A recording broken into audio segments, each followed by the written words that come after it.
Grand angle consacré à l'interminable calvaire des femmes en Afghanistan depuis le retour au pouvoir des talibans. Certains parlent d'apartheid des femmes, d'autres de féminicide social. Éric Chesson tire la sonnette d'alarme dans un livre et sur notre plateau. Bonsoir. Soyez le bienvenu sur TV5 Monde. Vous êtes chirurgien, président de la chaîne de l'Espoir. Vous avez écrit le livre Afghanistan, la spirale infernale avec Michel Faure. C'est aux éditions Robert Laffont, il me semble. C'est bien cela, ça me revient de mémoire. Alors ça fait 40 ans que vous sillonnez ce pays, l'Afghanistan qui a été meurtri par des guerres. Il y a eu l'invasion soviétique, il y a eu l'invasion des États-Unis après le 11 septembre. On connaît les conditions du départ des Américains, on va en parler. Vous avez fait construire un hôpital pédiatrique à Kaboul qui s'appelle l'hôpital Femmes-Enfants. C'est important, ce nom. Alors les talibans, quasiment tous les mois, et c'est pas exagéré, sortent un décret hostile aux femmes. Interdiction d'aller à l'école pour les jeunes filles, interdiction de fréquenter les espaces publics et dernière en date, interdiction de travailler pour toutes les femmes dans les programmes humanitaires de l'ONU. D'abord, est-ce que c'est déjà concret et quel est le mot qui vous vient à l'esprit? Acharnement, aveuglement total. Oui, c'est un drame total avec une espèce de cumul des malheurs sanitaires, alimentaires, sécuritaires, économiques, mais avec un ciblage systématique sur la femme. Je vais vous parler d'obsession. Alors bien sûr, on est tout de suite focalisé d'abord sur les petites filles, les jeunes filles et les jeunes femmes qui, je vous rappelle, l'école vient de rouvrir, elles sont interdites d'école, de lycée, on a vu des filles pleurer, hein. C'est une catastrophe totale. Puis, interdiction du travail, vous l'avez dit, le 24 décembre dernier, interdiction du travail dans les ONG. Avec une niche, et il y avait la niche sanitaire, et notamment la niche des grandes organisations, et notamment de l'ONU.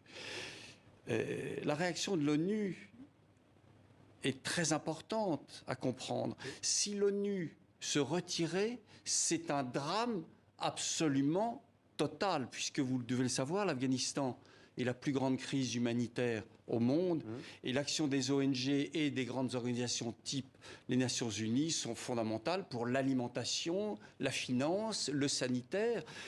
Si jamais elles se retiraient, ce serait unique. Et là, on parle déjà de la plus grande crise humanitaire au monde, actuellement en Afghanistan.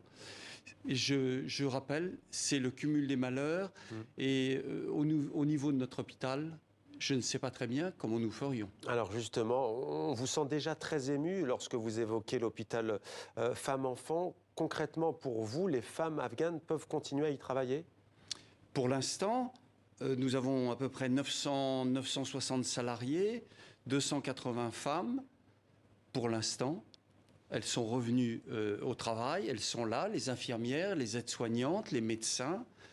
Mais comment pouvez-vous imaginer un hôpital, même chez nous, un hôpital sans les femmes, la compétence, mais je dirais l'humanité de la femme. Et je vous rappelle qu'une femme ne peut être soignée que par une femme. Et donc, imaginez les conséquences en chaîne qui aboutissent à ce que on a parlé. Vous avez recité ce mot, mais c'est un mot qui n'a jamais été prononcé. Féminicide social. Et donc, c'est-à-dire faire disparaître les femmes du champ de l'espace public, du champ social, du champ de la vie quotidienne. Et vous avez, la liste est longue et elle est extrêmement perfide puisque semaine après semaine arrivent des décrets qui sont annoncés dans un certain désordre où à chaque fois c'est une nouvelle marche qui est franchie. Il y a des femmes occidentales dans votre hôpital qui exercent, oui, et des femmes afghanes. Oui, tout à fait. Et nous avons, vous l'avez évoqué, nous avons une fuite terrible des cerveaux. 160 ? Plus de 160. Et essentiellement, des médecins sont partis, réanimateurs, biologistes, chirurgiens. Et donc, je donnais l'exemple de la réanimation. 9 réanimateurs, 8 sont partis. Et donc, nous renvoyons des missions. Et ils souhaitent, en effet, que nous renvoyions des missions pour former, mais aussi pour donner de l'espoir. montrer qu'il y a encore un contact avec nos collègues médecins. Ils ne demandent qu'une chose, venez pour nous former, pour que nous ayons un contact avec l'extérieur. Et donc, nous renvoyons des missions. Mais vous lancez un appel ce soir aux volontaires ? Je lance bien entendu un appel pour nous aider, bien sûr, financièrement, parce que tout ça est extrêmement coûteux, malgré le soutien du centre de crise, et puis aux bonnes volontés, infirmières, biologistes, anesthésistes, et j'insiste sur ce sujet, les anesthésistes, réanimateurs aussi. Réanimateurs, anesthésistes. Et Éric Chesson, vous n'êtes pas un homme politique, mais tout de même, je rappelle, 15 août 2021, c'est ça, les images font le tour du monde, les gens se précipitent à l'aéroport de Kaboul. On a entendu parler de talibans modérés. En tout cas, on a dit, attention, vous inquiétez pas, limite, ce ne sont pas les talibans de 1996. Je pense que nous ferons, avec un peu de recul, l'analyse de ce qui s'est passé le 15 août 2021. Mais vous êtes en colère ? Oui, la honte du retrait américain est absolument effrayante. Je dois dire que nous n'avions pas vu venir les talibans. Il n'y a pas eu de combat. Les 300 000 hommes de l'armée afghane sont partis en fumée, les forces spéciales également. Les images de ce retrait resteront une honte pour les Américains et pour la communauté internationale. Mais vous estimez qu'on ne parle pas assez, en tous les cas, que les regards sont braqués sur l'Ukraine, et c'est sans doute normal, bien entendu, mais pas assez sur l'Afghanistan ? Bien sûr, et je pense que les talibans en profitent. Le dossier afghan est passé sous la pile. Et bien entendu, dans ce dossier afghan, le dossier de la femme afghane est un sujet sur lequel il faut qu'on soit extrêmement vigilant. Ce qui se passe sur les femmes afghanes n'existe nulle part au monde. C'est le seul endroit... Mais jusqu'où ils peuvent aller, les talibans, selon vous ? Vous dites un décret par mois, mais qu'est-ce qu'ils pourraient annoncer de plus ? J'ai peur que le prochain stade, ça soit le contrôle des ONG. Mais pour nous, et je l'ai dit et je le répète, nous sommes fixés 2 lignes rouges, le travail des femmes, et la deuxième, c'est l'acceptation de tous les patients, quel que soit leur genre et leur ethnie ou leur religion. Et ça, ligne rouge, ça veut dire que vous partiriez ? Nous évoquerions ce départ qui serait un drame, mais je pense que ce serait une décision qui serait une décision collective avec l'ensemble des ONG et notamment les ONG médicales, au premier chef Médecins sans frontières qui est très présent également en Afghanistan. Alors les femmes, premières victimes bien entendu de ce régime des talibans et de loin, pour autant ce sont les droits humains en général qui reculent avec une répression. J'en veux pour preuve l'incarcération depuis maintenant 100 jours tout juste aujourd'hui. Depuis le 7 janvier dernier, le journaliste franco-afghan Mortaza Behboudi est incarcéré. On ne sait pas pourquoi. Certains ont évoqué des soupçons d'espionnage. L'association Reporters sans frontières a lancé une vaste campagne de mobilisation pour obtenir sa libération. C'est quelqu'un que vous connaissez personnellement ? On le connaît et bien sûr on pense à lui, on pense à sa famille. Vous savez, je vous disais que énormément d'intellectuels, d'avocats, de médecins partent d'Afghanistan. Les journalistes sont ciblés. Il devient extrêmement difficile, bien sûr pour les journalistes afghans, mais pour les journalistes étrangers, c'est extrêmement difficile d'avoir l'autorisation. Le ministère notamment de la promotion de la vertu et de la prévention du vice sont extrêmement vigilants et une chape de plomb se reproduit sur l'Afghanistan. Elle est du fait des autres lieux de conflit, mais aussi parce que les journalistes étrangers n'ont plus accès, et ça c'est extrêmement grave. Et donc cette chape de silence, il faut être extrêmement vigilant.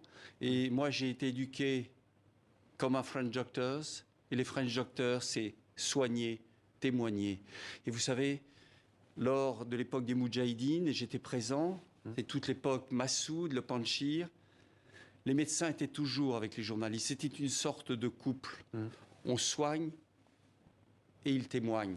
Et je crois que c'est très important de savoir ce qui se passe et de ne pas laisser faire les choses. Alors, qui peut faire pression sur ce régime ? Tiens, d'ailleurs, on n'a pas cité son nom encore, mais il y a un homme à la tête de ce régime. À un moment, on a évoqué des tiraillements de dissension. Qui prend ces décrets, pardon ? C'est le Mollah suprême qui est à Kandahar, Akhundzada, qu'on ne voit très peu. Je crois qu'il y a une seule image qui a été reproduite de lui. C'est de là que vient avec, je dirais, la ligne qui est retenue, c'est la charia, rien que la charia. Donc la communauté internationale s'est fait avoir en parlant d'ouverture avec ce régime des talibans. Mais il n'y a eu aucune ouverture. Et je pense que dans les négociations qui ont eu à Doha, et je rappelle, sans le pouvoir en place de l'époque, il a été décidé donc que les femmes seraient épargnées et que Al-Qaïda serait surveillée. Je vous rappelle qu'au mois d'août dernier, le numéro 2 d'Al-Qaïda a été tué par un drone américain. Il était où ? Il était près du palais présidentiel, donc hébergé. Donc, si vous voulez, ces accords de Doha, c'est une tromperie gigantesque. C'est une duperie. Alors, aujourd'hui, qui peut faire reculer ce régime, en tous les cas, qui peut, j'allais presque dire, le ramener à la raison, s'agissant notamment de la situation des femmes ? Je pense qu'il y a une possibilité de dialogue. Il faut que nous soyons là. Il faut continuer de parler. Il faut continuer d'échanger. Et je pense qu'il y a peut-être un axe de négociation qui sont les avoirs afghans. Il y a 9 milliards qui sont bloqués, qui sont les avoirs de la banque afghane. Et actuellement, ils sont bloqués avec une crise économique majeure. Je pense que peut-être il y aurait une possibilité d'ouverture de dialogue, de négocier, non pas de reconnaître, mais d'essayer d'alléger la charge effroyable qui pèse sur la femme afghane. Mais vous dites négocier, c'est-à-dire que c'est possible alors ? Je pense que c'est tout à fait possible de parler avec le gouvernement afghan actuel. Et moi, dans le conseil d'administration de l'hôpital, il y a le ministre de la Santé afghan. Et je passe à chaque conseil d'administration, c'est-à-dire 4 fois par an, je passe 3 à 4 heures avec lui, je discute avec lui. En privé, il regrette cette situation ? On peut parler. Je ne sais pas s'il a la possibilité d'influer, mais nous avons un dialogue. En plus, il est urologue, il est chirurgien, et on a une liberté de langage. L'espoir demeure tout de même. L'espoir demeure, mais il est fragile. L'espoir, justement, c'est le mot, et il fait partie de l'essence de la chaîne de l'espoir par définition. Quels sont les projets en cours ? Vous savez qu'on vous suit de près à TV5 Monde depuis maintenant de longues années.